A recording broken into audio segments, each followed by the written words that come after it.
Bienvenue dans cette nouvelle vidéo. Aujourd'hui, je vais vous parler de la configuration des profils itinérants sur Windows Server 2019. Pour une brève description sur les profils itinérants, nous allons tout simplement faire référence au cas des entreprises. Lorsque nous sommes en entreprise et que nous avons des utilisateurs qui travaillent et qui changent de poste à n'importe quel moment, et là, il y a des risques de perte. Il y a des risques qui perdent son environnement de travail. Du coup, une des solutions pour pallier à cela est l'utilisation du profil itinérant. Et là, bien avant de parler, d'entrer dans le côté pratique, nous allons d'abord faire un peu référence au niveau du fonctionnement. Le fonctionnement se passe comme suit. Lorsqu'un utilisateur possède un profil itinérant, c'est-à-dire si un utilisateur créé dans le domaine gestionnaire ordinateur Active Directory est intégré dans le profil itinérant là, il est possible de conserver son environnement de travail, qu'importe la machine avec laquelle il se logue. En effet, à l'ouverture d'une session d'un utilisateur itinérant, un profil par défaut est proposé par le système. Et là, à la fermeture de sa session, son environnement de travail sera copié dans le serveur. Plus précisément, dans le dossier qui portera son nom. Et là, nous dirons à la prochaine réouverture de sa session, avec n'importe quelle machine, intégrée dans le domaine, son profil sera synchronisé automatiquement. Et là, nous allons voir un peu. Les profils itinérants ont pour avantage la mobilité des utilisateurs, la copie et la sauvegarde de données et la facilitation de l'environnement de travail. Et là, nous allons passer à la configuration. Nous allons venir là ici. Et là, nous allons venir dans notre C. Nous allons créer, nous allons faire CTRL SHIFT N. Nous allons créer un dossier nommé Profiles. Et là, une fois cela fait, ensuite, nous allons faire un clic droit. Nous allons venir dans Propriétés. Nous allons partager.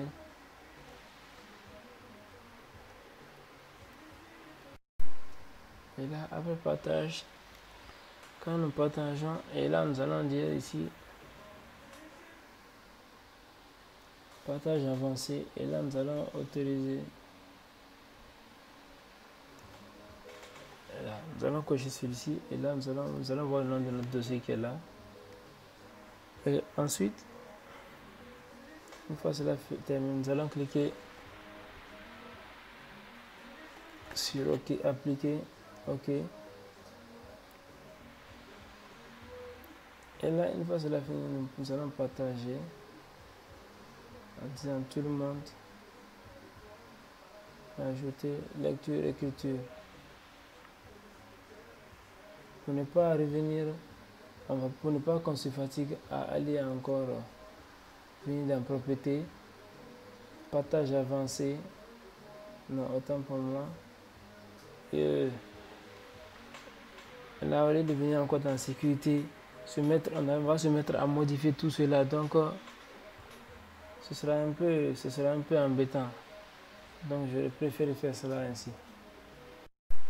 Et là, si nous venons dans propriété ici, partage avancé, et en utilisant autorisation, nous allons remarquer que nos fichiers sont tout est déjà autorisé ici parce que lors de l'autre côté, lors du partage de l'autre côté, nous avons demandé à ce qu'il modifie et qu'il puisse modifier et écrire. Et là, nous allons venir maintenant ici. Maintenant, ici, au niveau de l'ajout, autant pour moi. Et là, ici, vous m'excusez, vous avez remarqué que j'ai renommé le fichier encore. Et là, je vais venir ici, partage, pour faire un petit bonus là, que j'ai oublié de vous faire part. Là, vous pouvez ajouter $ lors de la création. Lorsque vous achetez $, ça vous permettra de... cela vous permettra de voir les documents, de rendre les documents visibles sur le réseau. Et là, ensuite, nous allons cliquer sur appliquer. OK. Et là, nous allons copier ici. Pour l'instant, et là, nous allons faire... Et là, après, nous allons maintenant passer au partage. Et là, nous allons dire tout le monde, ajouter, lecture, écriture, partager.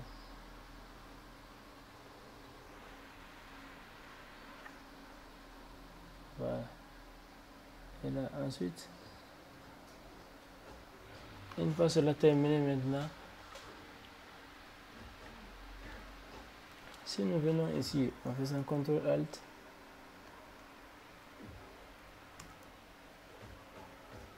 partage,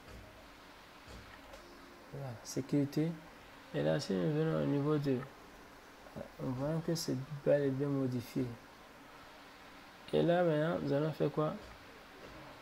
Nous allons maintenant aller au niveau de gestionnaire ordinateur Active Directory pour créer des utilisateurs qui vont s'authentifier au niveau du client. Et là, nous allons venir là.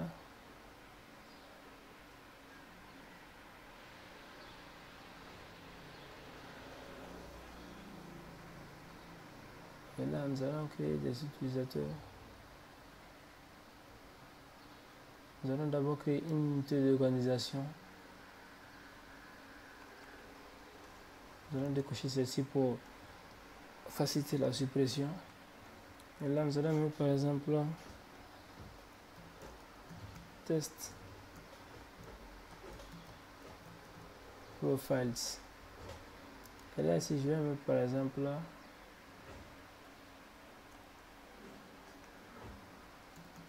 papa.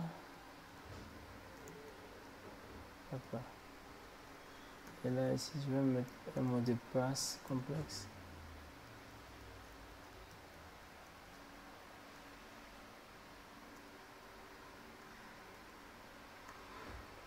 Voilà. Et là, nous allons fermer. Non, autant pour moi, on ne ferme pas. Maintenant, le fichier, la partie qu'on a copiée lorsqu'on était en train de partager ici. Là, celle-ci, on va la copier au niveau de l'utilisateur. Et là, nous allons venir là. Et là, nous allons venir au niveau du profil. Et là, dans le chemin, nous allons coller ici. Ensuite, nous allons mettre backslash, pourcentage, username, backslash, pourcentage autant pour moi. Là, une fois cela terminé,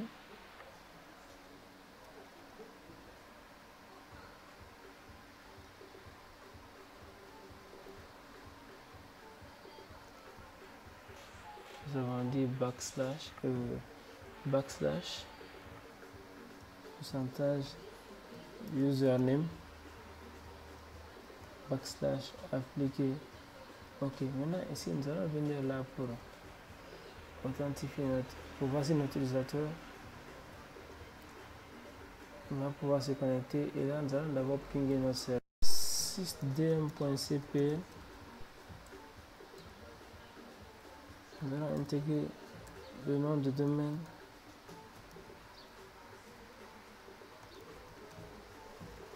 Au niveau de notre machine, modifier domaine.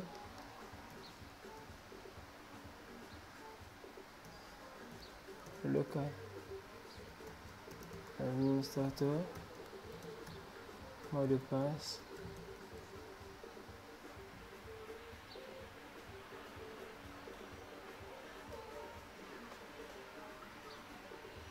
Et là, on nous dit bienvenue dans le domaine local. Et là, nous allons cliquer sur OK, nous allons redémarrer vite fait.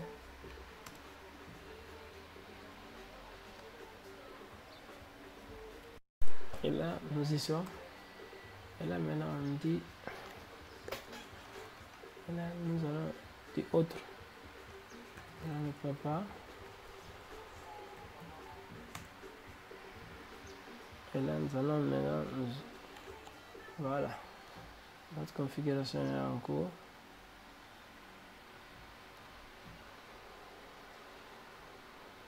Et là, maintenant, une fois qu'il est connecté, quand nous venons au niveau de notre serveur,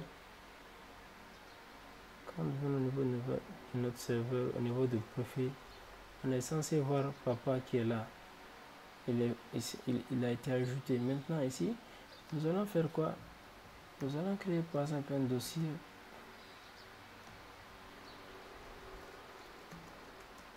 Test de configuration. Et là, dans ça aussi, je vais mettre des fichiers texte.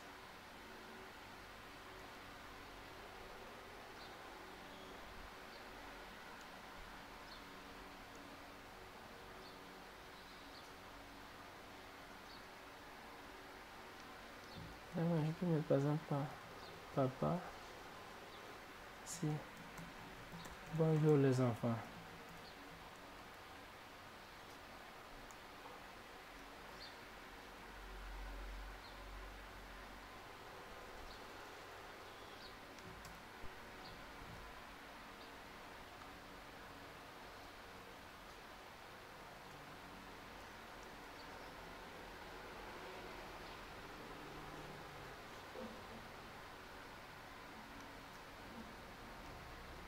Et là, si je vais mettre maman,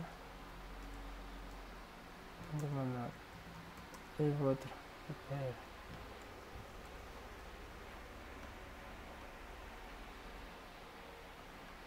Oh, je peux dire par exemple, merci.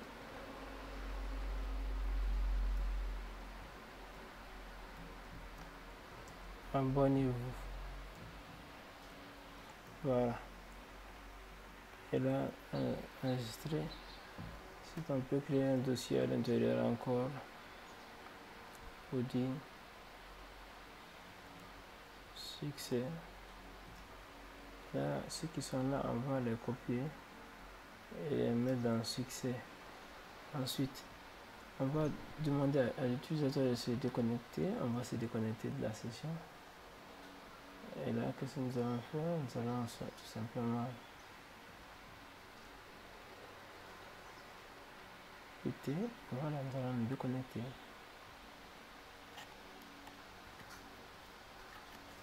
Et là, en ce moment-là, nous allons démarrer notre client. Alors, nous allons éteindre puisque nous n'avons pas beaucoup de ressources. Et là, nous allons démarrer ce client.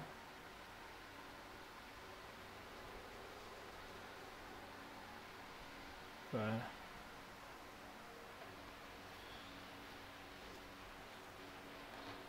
Nous démarrons ce client, c'est pour tester si notre configuration a marché ou pas. Là, nous allons vérifier notre adresse IP 6D principal pour l'intégration dans le domaine. Et là, nous allons utiliser local.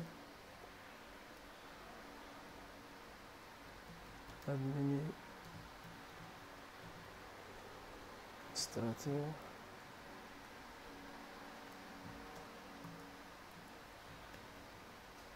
Mot de passe.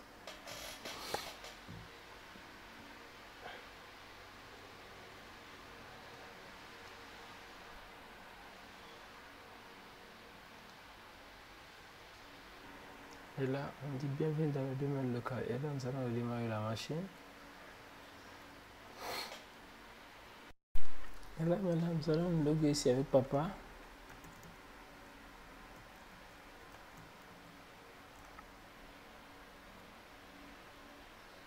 Et là, nous remarquons que notre fichier de configuration n'a pas changé, il est là. Et là, je vous remercie de m'avoir suivi. Et j'espère que vous n'avez pas eu de complications avec cette compréhension. Et tout ce que nous devons retenir maintenant, c'est quoi sur le profil itinérant? C'est que c'est un moyen pratique pour les administrateurs réseau de rendre plus flexible l'environnement de travail au sein d'un réseau. Et là, cependant, il est avantageux d'utiliser cette technologie avec de nouvelles versions de Windows qui rendent une meilleure qualité de service par rapport aux anciennes versions de Windows.